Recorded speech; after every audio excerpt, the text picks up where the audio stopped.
Obviously, we've already been talking. We know what's going on. We have Patricia Lee Lewis here to talk to us today. And Beverly's going to introduce her. But first, I just want to say that you all remember our next meeting, which is the 22nd. The 22nd of March. It's one of our own.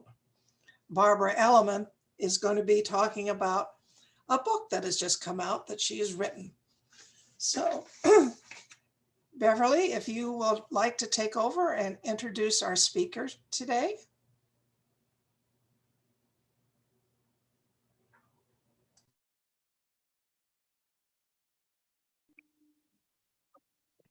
Okay, I'm on.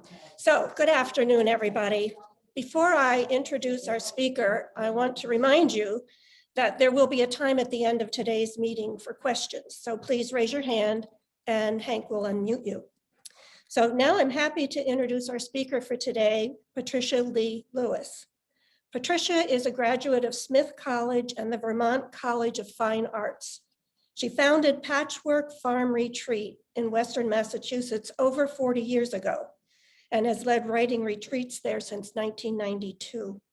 She celebrates our relationship to the earth as sacred, to writing as a way of finding what is deepest within us, and to teaching writing as a participatory, supportive endeavor. She's an advocate for women, for civil rights, for peace, for a healthy environment, for small farms and rural communities, and for the arts. Welcome, Patricia.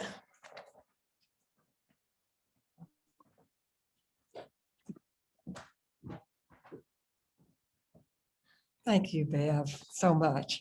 Yeah. I also want to say that just in September, I moved from that wonderful Patchwork Farm Retreat. I had to sell it, really partly because of the COVID, and I moved into the old schools in Northampton, into a one-bedroom apartment that had been my son's 6th grade classroom. And I love it there. I'm happy there. I miss Patchwork, but if you want to come see me when we all have our 2 shots, etc., you'll be just coming to the middle of Northampton. And I'd love to see you. What a wonderful group we have here. I'm going to put my view on gallery so I can see you guys instead of me. Yeah, so thank you. Are we all wearing purple or green? Yeah, happy International Women's Day, everybody. Can you hear me all right? Okay, I want to say very big thanks to Bev Atkinson for introducing me and showing me around this amazing house. I have wanted to come in this house for probably 50 years, and I never quite knew how. So I'm just, I love it so much. I love this period, and it has such a wonderful perch here in Amherst, I think. Its siting is gorgeous. I want to thank Charlene Moran for lassoing me and working out the dates and all of that and providing a lot of information, and Hank Allen for doing the IT. I think I'm going to steal him for helping me at my new place where I don't have everything quite in IT line yet. So thanks, everybody. Thank you all for being here. I was really interested to be asked to talk on the subject of writing the stories of your life. It's something I've been working with people to do for over 30 years. So to have 20 minutes to do it in meant that I made some notes. So I'll be referring to those. And then we'll have a time for questions afterward.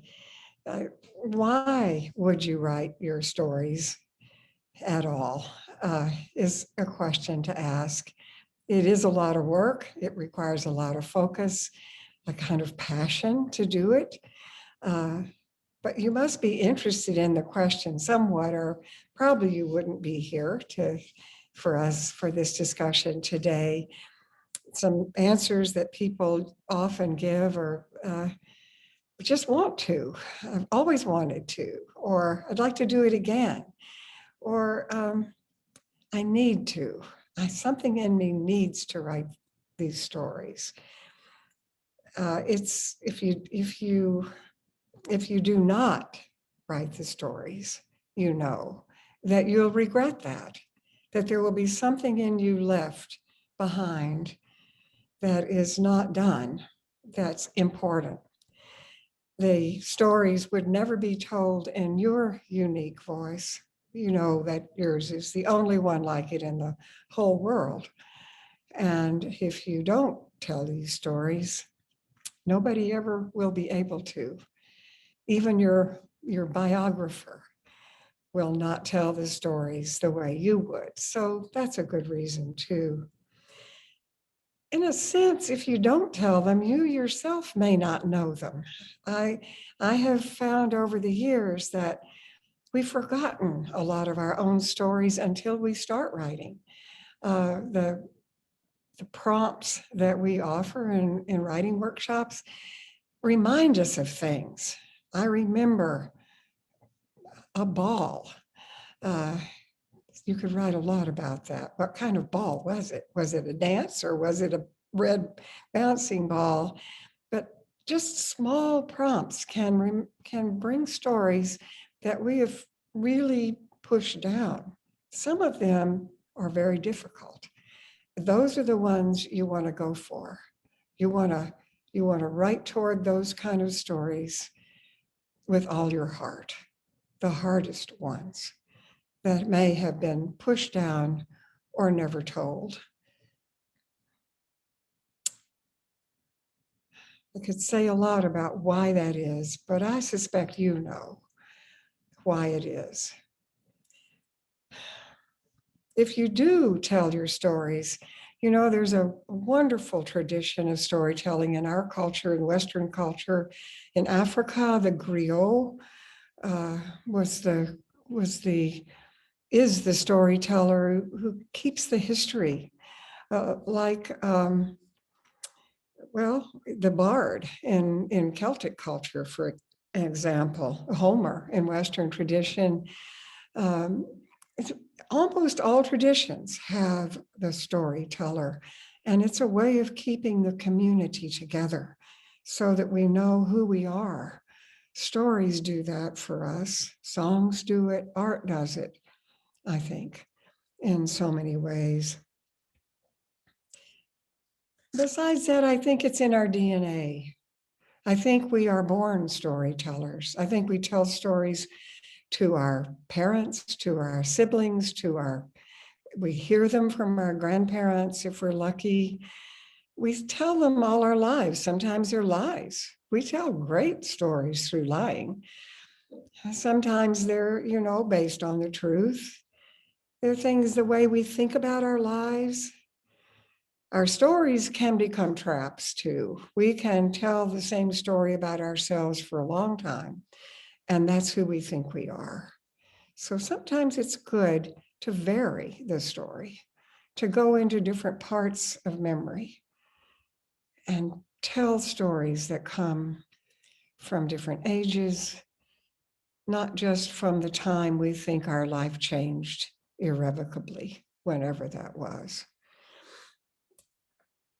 If you decide you want to write stories or write anything, and you aren't, what stops you? I find for me and most writers I've worked with, and there have been hundreds, I'm blessed to say, it's fear, various kinds of fear, what others are going to think. If we write our stories, what are our families going to think?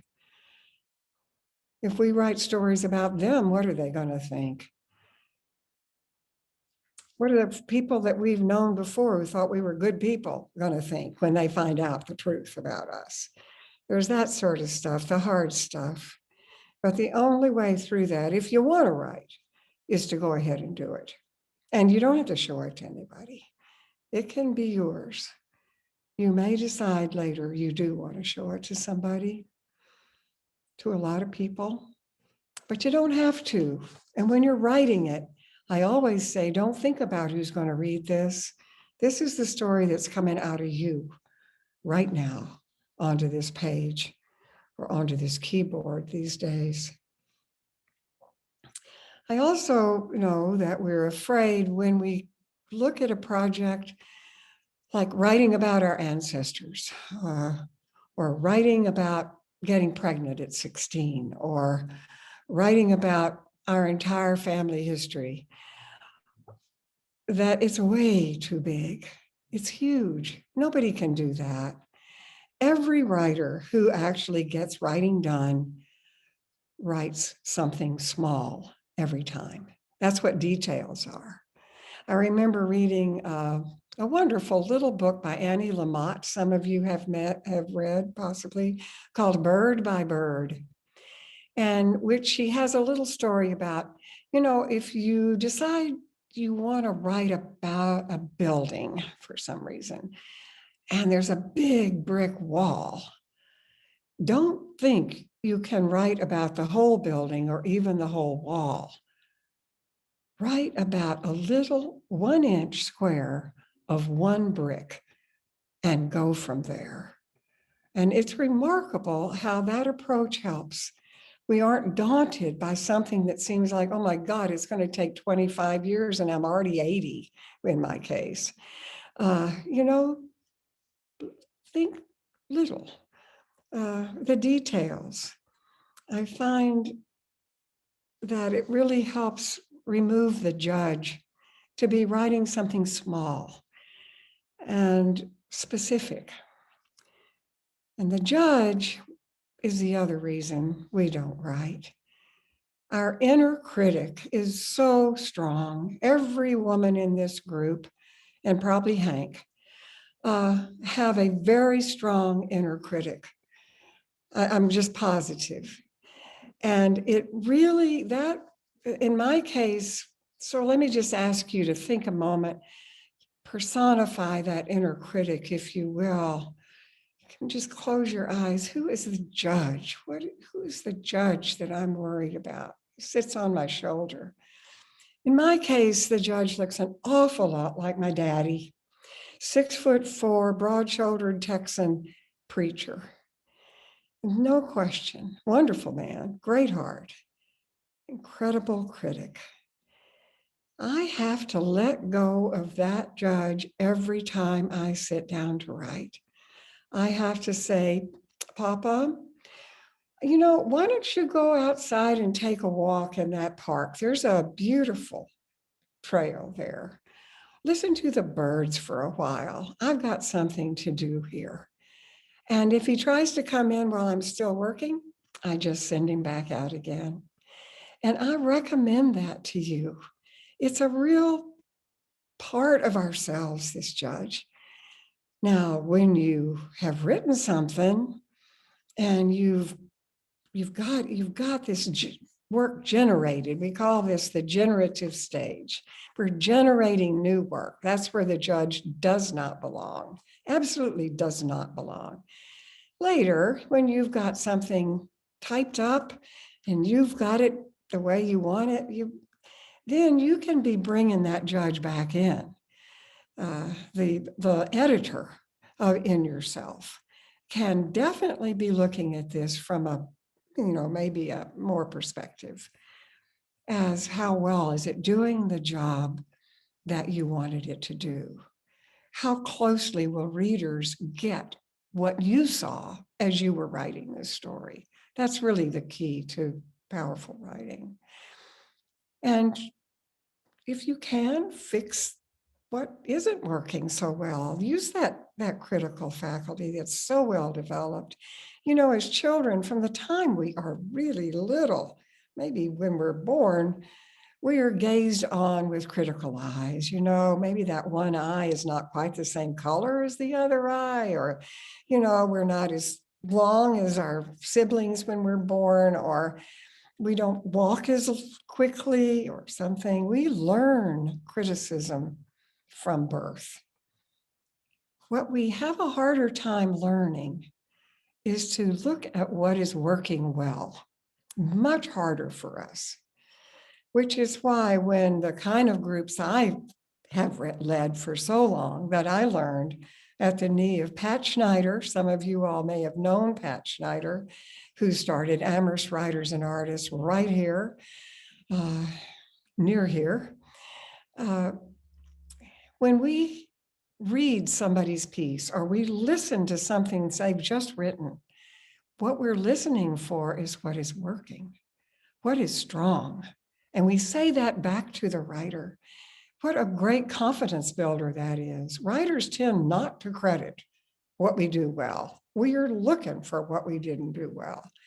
To feed back to a writer, to yourself, what is working here does what? It keeps you writing. You come back.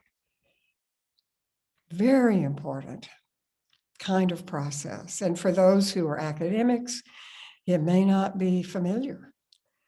Some of my greatest writers are people who were trained in academia and could never write their own stories until they started letting the judge go and writing without thinking about it for a while and getting into a deeper, very creative part of themselves. I'm one of those people trained to think critically. It took me a while to learn this other way, but what a relief. So in dropping the judge, what you hope to do is develop an attitude of curiosity about what's going to come, not judgment, but curiosity and openness. It's amazing what begins to come. You will be amazed at what's inside of you. Curious, letting it happen. I remember using a prompt one time about this, that starting with wonder in her white dress had arrived, ... Wonder in her white dress had arrived. That kind of openness, that wonder. It's amazing what you can write from just that start right there, but just to remember that kind of interest, curiosity, wonder, rather than, oh God, I know it's not going to be good enough. Somebody else could do it better. Why would I do it since other people have already been doing something similar, etc. All the ways we have of stopping ourselves. You know, if you're writing nonfiction,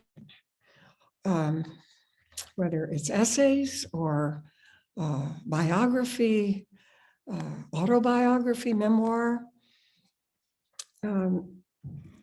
it's really helpful to know that it doesn't have to be totally factual, that if you can't remember exactly what the color of that dress that you had on when you were 5, when this incredible thing happened to you, make it up.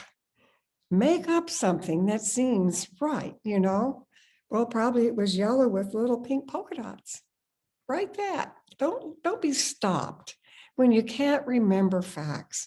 I have an exercise I give. I learned it from one of my mentors up at Vermont College, actually, when I did my MFA.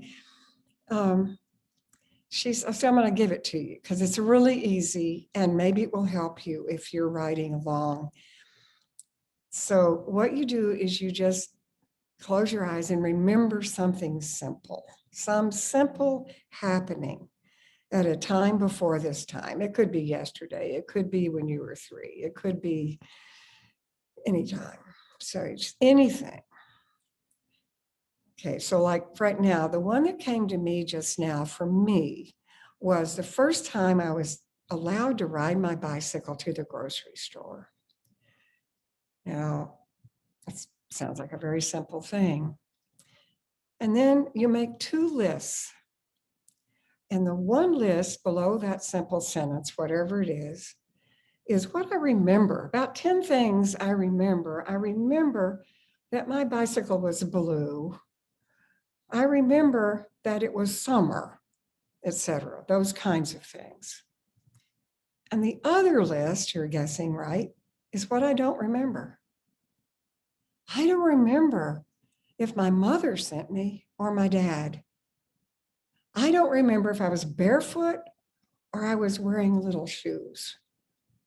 I don't remember what time of day it was. I don't remember what I was sent to get. And then you write the little story from both lists as though you remember. Two things happen. One is you start remembering. I actually, in saying that, I remember it was a head of iceberg lettuce that I was sent to get. A head of iceberg lettuce, which was about the only kind we knew about in Austin, Texas, for some reason in the 1940s. The other thing that happens is that when you start making it up, you know, I would have known if I didn't remember it. It was iceberg lettuce. It had to be iceberg lettuce, etc. And if you will allow yourself the freedom to go ahead and write the story as though it were all true, you will find yourself continuing to write rather than being stopped by you just cannot remember that fact. Now, I learned this from a woman who wrote nonfiction essays, feature stories for the Washington Post. She came to one of my retreats in Mexico. And she went back and she wrote a story about this retreat, which was yoga and creative writing, which is what all my international retreats were. And she wrote it both sides, yoga, creative writing stuff. And her editor at the Washington Post made her take out all the stuff about writing because he said it was clear what you were afraid of was the yoga. You're a writer. So the story is what you were afraid of on that retreat in Mexico, in that little village, living in a tent or in a thatched hut. I said, you didn't have to write exactly what happened. This is a long time ago. Wendy, you didn't have to write exactly what happened in that piece. I mean, that was the Washington Post. She said, oh gosh, no, you don't have to write exactly what happened. You write the truth. And I thought, well, there is a difference, isn't there? I'll never forget it. Obviously, I'm telling it to you now, and it's probably been 18 years since I met Wendy. Another way, of course, of getting into, if you have artifacts from family, if you're writing about family or about your own life, photographs are remarkably helpful as prompts for your writing. But how do you get into one, you know? And this I learned from Pat Schneider long ago. I was in her workshops faithfully for some years, beginning in the mid 80s. When I was 45 is when I first started writing the truth, actually. Gave me the courage to do so. And in fact, this little book here, which I'm proud to say won first prize in international poetry, was the book that resulted from my writing the hardest thing in my life, which was the mental illness and death of my oldest son. What can come to you from photographs? Some of those poems came to me from photographs. To say, as you look at a photograph, it can be in your mind. You don't even have to know where the photograph is. There's some photographs you know you have somewhere of you as a little kid. You picture it, picture the photograph, and you say, in this one, you are ... And then you just let yourself write without trying not to think about it, and let the fingers go, let the pen or pencil say whatever in the hell it wants to say. And this one you are. The next word could be my enemy. The next could be my mom. And they could be the same thing to this child's mind. It could be anything. And then you just write for a while. We wrote for about 20 minutes. The people I work with now who have been with me, a lot of them for a long time, we write for longer, but it doesn't matter. It can be 10 minutes.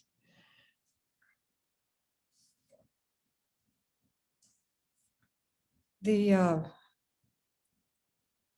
once you've started writing, it's great to just generate whatever comes out. And then you may want to go back into what you've just written and find someplace where you know you skipped it over. You went shallow. Or it was very cliched, very expected. Or this was a story you told a million times. And what was under that story? And you can use what I call the golden shovel, which is to find a word or a phrase in something you've just written that seems to shimmer. It has more to say. And you start a new page and you write, what I mean by whatever that word or phrase is, what I mean by, and go under it. I learned this one from the proprioceptive writing people. They still are leading workshops out of Maine. Wonderful group. And so I was in a little workshop with them, and they said, all right, write a little short story, 1 page, about something that comes to you that happened when you were a kid. And so I wrote this little short story about this 12-year-old girl who had learned to play the violin and, being a high-achieving kid, family with great expectations for this oldest child, we got fairly good at it. My parents bragged about me to a friend they had. I don't know how they knew this guy. He was very, very wealthy. And he sort of latched on to our family. He's a lovely, lovely older man. And he gave me a violin. I say loan, really, but he said he gave it. And that was really like, thank you, thank you. That was kind of the story, that this child had gotten good enough, somebody would give her this violin and her family couldn't afford the violin. So they said, okay, go back in there and do what I just said to you. Find the word, find something in that little story that has a shimmer. Well, it was violin. So I started writing and they said, don't think about it. Just let whatever associates to that come. So I began writing. And the story that came out was that this little 12-year-old girl that part was right. She'd been working on the violin. She was all right. And this guy gave her the violin. That was right.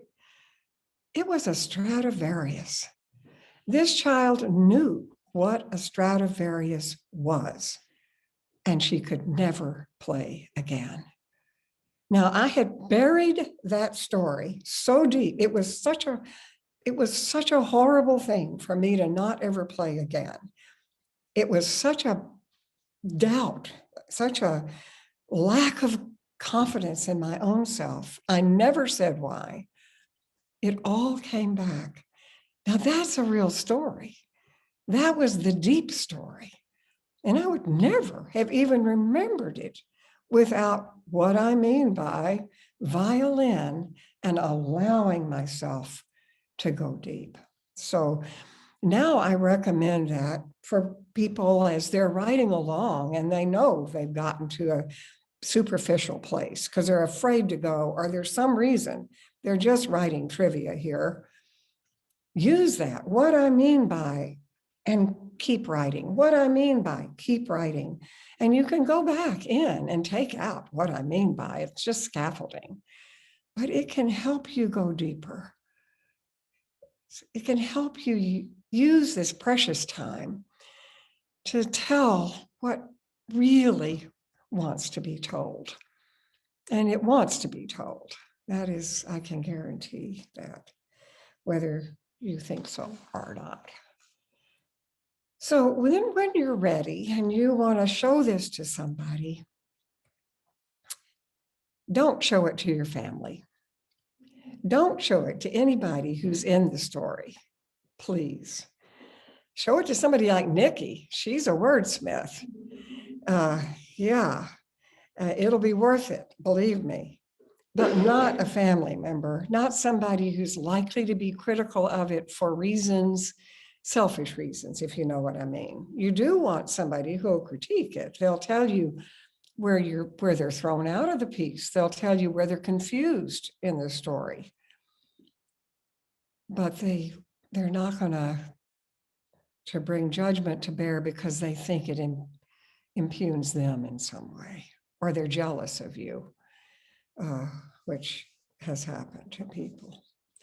So ask the person to mark these kind of things in the margin, or ask them what they would be reading it for, or not just for if they like it, but, do they get it? Is it clear? Are they confused?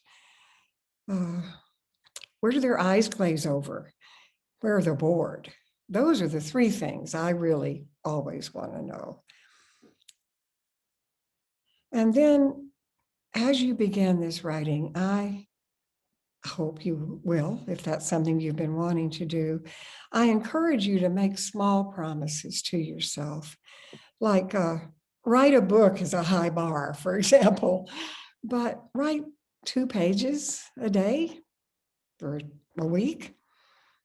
If you write 2 pages a day, you'll have 700 plus pages in a year. If you write 1 page a day, you'll have 365. Just kind of putting some perspective on it can sort of help. 500 words today. Well, that's just 2 pages, 12-point type, double spaced, 1.1 inch margins, which, by the way, is the way a publisher would want your manuscript submitted. So it's nice to start that way. I write best in community with others. I don't know about you. I love being with other writers. It's how I started writing with Pat Schneider in her workshops in the evening. It's my habit. It's what's given me courage to write what needed to be written and what still does. I'm working on a novel forever, based in 1938. I would have just been 1, but so it's not an autobiographical book, but it's based on a ranch that I knew well as a child, that has stuff in it I really need to write. And so I'll probably try to finish it, but in community with groups that I'm leading. How to write in a group and read aloud, as I was describing to you earlier, and people can tell you what's working for you, keep you writing. I learned the healing power of writing my most difficult stories, and mostly in poems that became a kind of yellow. Since then, for these 30 years, I've led, I've never figured out how many hundreds of workshops and retreats, but I did count over 70 international retreats that were a week or 2 long, from Guatemala to Zimbabwe, I think 9 different countries. And the sense of community and connection with people that you all feel with Amherst Women's Club is what I love too. I was an early feminist, women's support groups and work groups with other women, learning how to support one another through the hardest times and some of the hardest decisions is also, and I work with men too. I definitely glad when I have both women's groups and women and men's groups. And if you like working in groups, you're lucky, because there are wonderful resources in this valley. So you've probably found many of them for beginning and experienced writers. I suggest going to Straw Dog Writers Guild's website. Now, we started Straw Dog Writers Guild serving Western Massachusetts writers. It's been about 12 years ago we started on that. It's grown a lot. If you go to strawdogwriters.org, strawdogwriters.org. You'll find a whole list of and website information of, for example, writersinprogress.com in Florence, which has workshops, seminars, year-long manuscript groups, a whole variety of help, of supports for writers and craft and community. PioneerValleyWriters.org in Williamsburg, serving this whole region as well, has similarly very helpful workshops and classes. They're all on Zoom, of course, right now, but before they were in person. Amherst Writers and Artists, which is what Pat Schneider founded all those years ago, is local and international now. And that's amherstwriters.com. So these places, if you wanted to find people to write with, for example, Straw Dog Writers, we help people form peer groups. If you all wanted to form a writing group among yourselves, we would help you if you needed it, if you wanted to find out the way we suggest running groups that can keep going. That's free. All of that is free. If you can't afford to join Straw Dog Writers Guild, we have a sliding scale right down to practically nothing. So it's really available to you. Useful magazines. This is really the trade magazine, Poets and Writers. Can you see that? For writers and of all sorts. It also gives you wonderful connections with agents and publishers and such if you need them. It currently has, it features free groups to join or initiate nationally.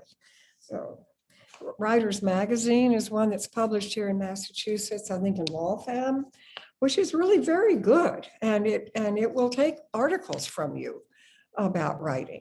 Some of you might want to look into to sending things into them. Books, there's so many books now about writing, which is wonderful. One of the oldest one I know of is If You Want to Write by Brenda Ullin. It's from the 30s.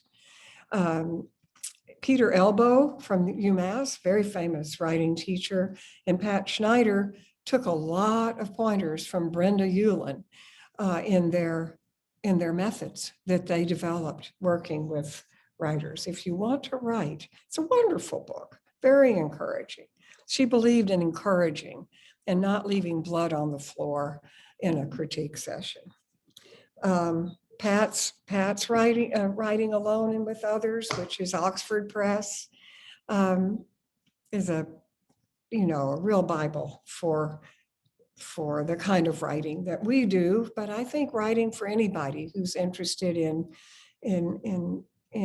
beginning to write a different way, maybe from the way you're used to, not much more personally. This one by Jeannie Zeiger, who I'm so sad to say died, oh gosh, it's at least 10 years ago as a young person. It's a sweet book. What happened was it's really full of prompts for remembering your own and other people's experience. And as she calls it, what happened was, which is a great prompt.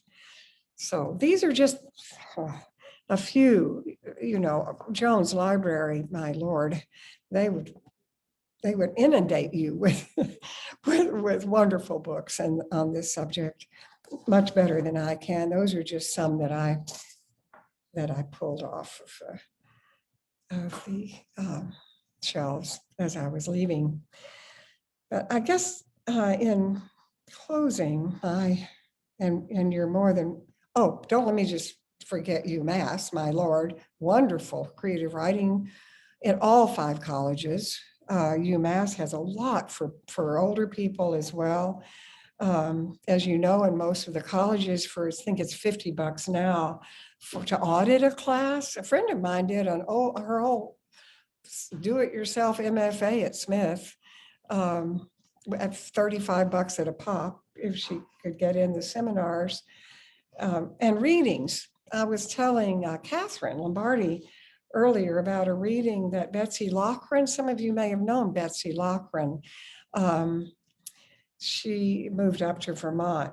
She did a memoir based on letters from her ancestors that were in the attic.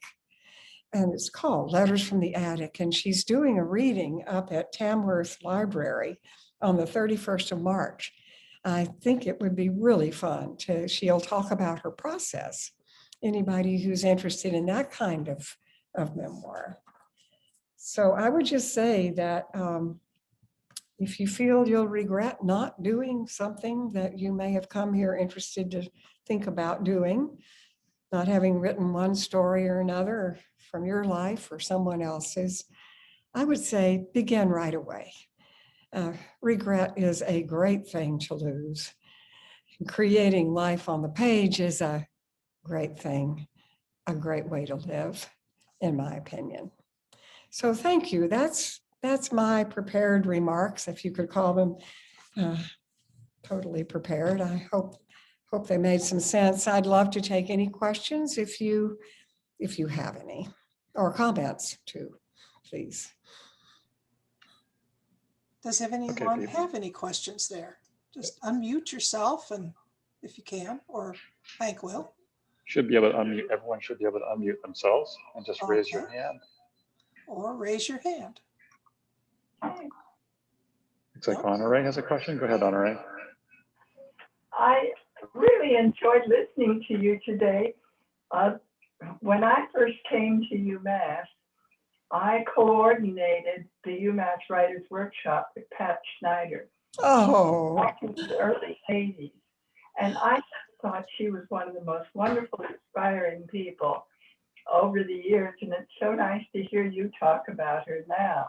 I haven't seen her in years, but that was really a treat for me. Thank you. Well, Honore, it's an honor to meet you. Thank you. And the other question I have is, you mentioned Texas several times. Are you a Texan? And where?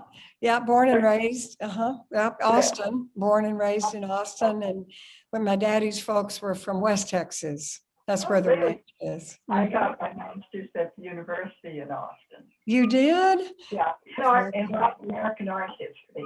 Oh my Lord! Well, that's a wonderful place to get that. Yeah. University of Texas is a great institution, I think. Thank you, Honore. Thank you.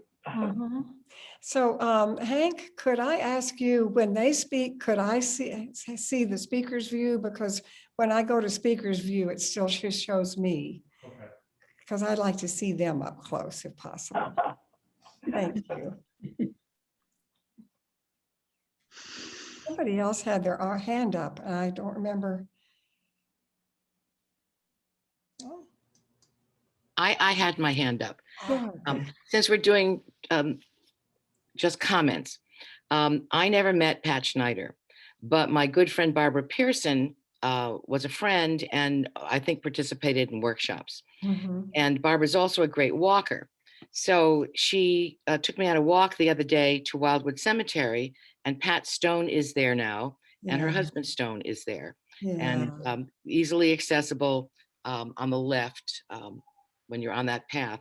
So as you know, when all the snow is melted, Wildwood Cemetery is a great place to walk, and a great place to go. And then random fact I picked up at our neighborhood brunch, their house is on the market and we want a family. So if you know a family that's looking to buy into our lovely local historic district here on McClellan Street. On McClellan, that's right. That's what we want. So we're really working very hard to keep our neighborhood family friendly. Wow, that's a wonderful house. I got to know it pretty well. Good. Yeah. Thank you, Dorothy. You're welcome.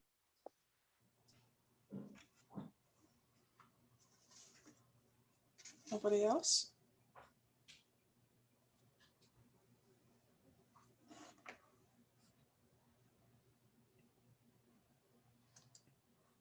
Well, we don't seem to have anybody. Hank, do you have any more hands? Nikki, Nikki in the Nikki, back. Okay. you want to come here, Nikki? Oh, Nikki's going to shout. No, she's coming here. I was just going to ask, what started you writing? What started me writing well, really, I mean, I'd always written. I went back to college after I had 3 kids. And so I certainly wrote a lot of papers at Cornell and Smith. But creatively was really in being in workshop with Pat Schneider, actually. And my son had died about 8 years before, and I'd never been able to write about it, except in my journal, just very privately. He took his own life. He had a schizophrenia. And so you can imagine the years of agony, really, and tragedy, and how guilty as a mother I felt for not being able to save my son. And I'd never written that. So I think it was so I was invited to come to her workshop. This was 84, 85, by Carol Edelstein, who still leads wonderful workshops in Northampton based on this method. And at first I was so afraid. I just was so afraid. I would just tremble. I couldn't really read anything. For the third workshop, or third evening,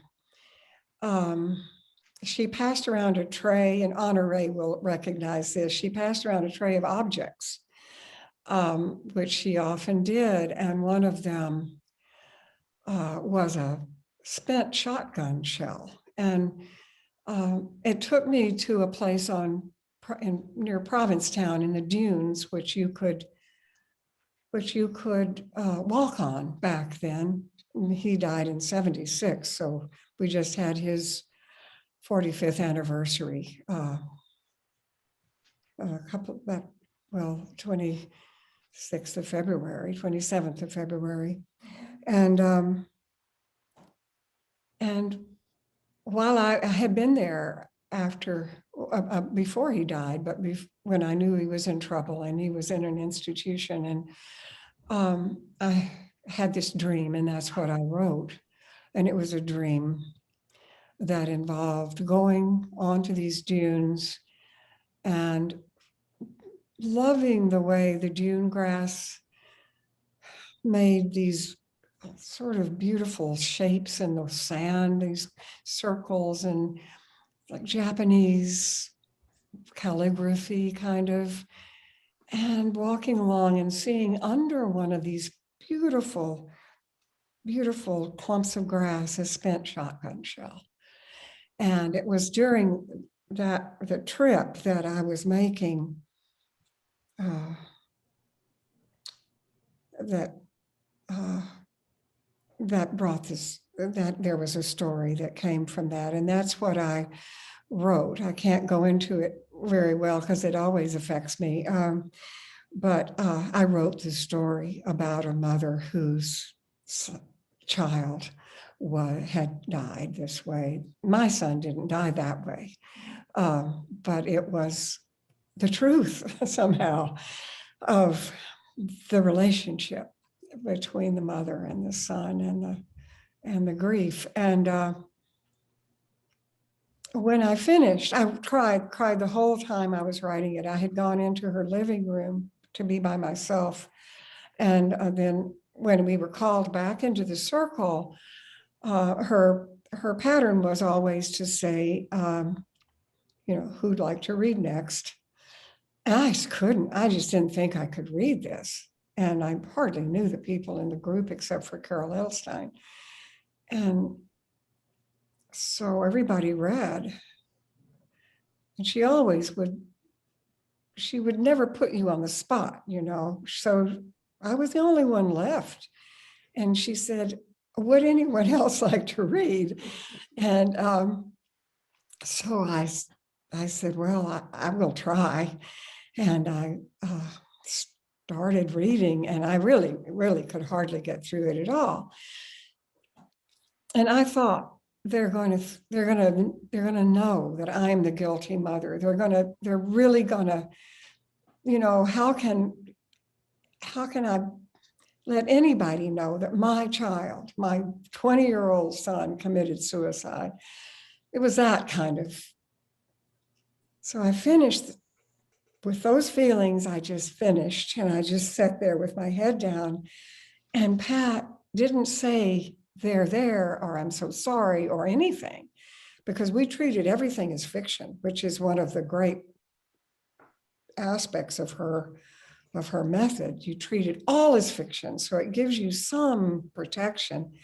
She said to the group, what stays with you about the writing? It makes me cry now. It was the greatest relief of my life. I could write anything. I could write anything, and they would at least respond to it as writing, not as my story, not with judgment about my experience. And I mean, you could hardly stop me after that. And it's from that experience that I've led all these groups for 30 years. And many people have had that experience. We're also afraid, to say what it's really like. So thank you for the question. Yeah. Have you found that there's a difference in your literary approach when you're doing poetry as opposed to when you're doing prose? Well, yeah, I mean, the writing poems, I mean, that's my MFA is in poetry. And because I felt I didn't know enough about poetry, I was writing poems and I didn't know what I was doing. And I was trying to lead groups, by then, at Pat's request. And how would I describe it? In both cases, for me, I come from a visual place and a feeling place in the body. The work comes through the body. And that's true in my prose. I mean, the novel, when I've made the first time finishing it, was 600 pages. It's now down to about 400, and I hope it'll get down to 350. The scenes in it are, some of them very powerful, I think, very visceral. But you do a whole lot more connecting the dots in prose.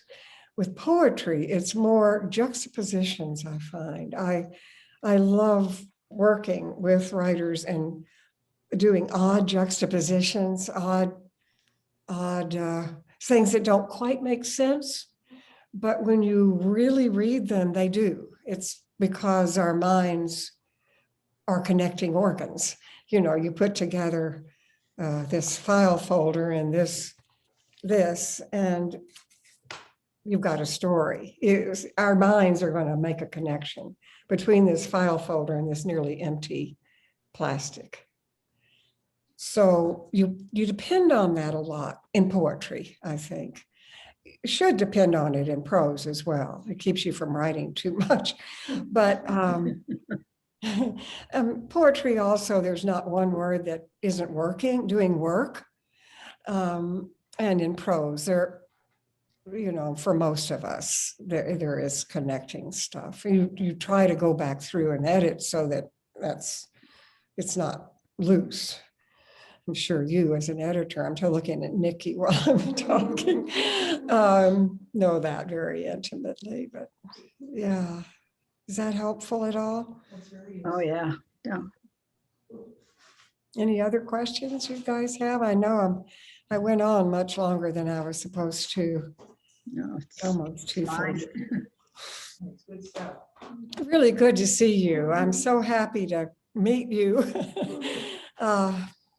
Thank you so much for Now, I'm just being gonna there. sneak, Yeah.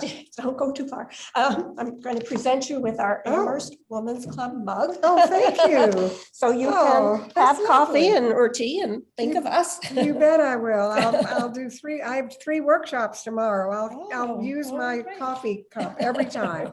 Okay. And before we close, I'd just like to remind everyone, I know Catherine did earlier, about the program. Our next meeting will be with our own Barbara Elliman, whose book I believe is coming out tomorrow. And she will be talking about her dear friend, Tommy DePola, who has since passed away, but she has lots of private stories about him because she knew him so well. So take care, everybody, be safe, and I hope to see you in 2 weeks. Bye. Bye-bye.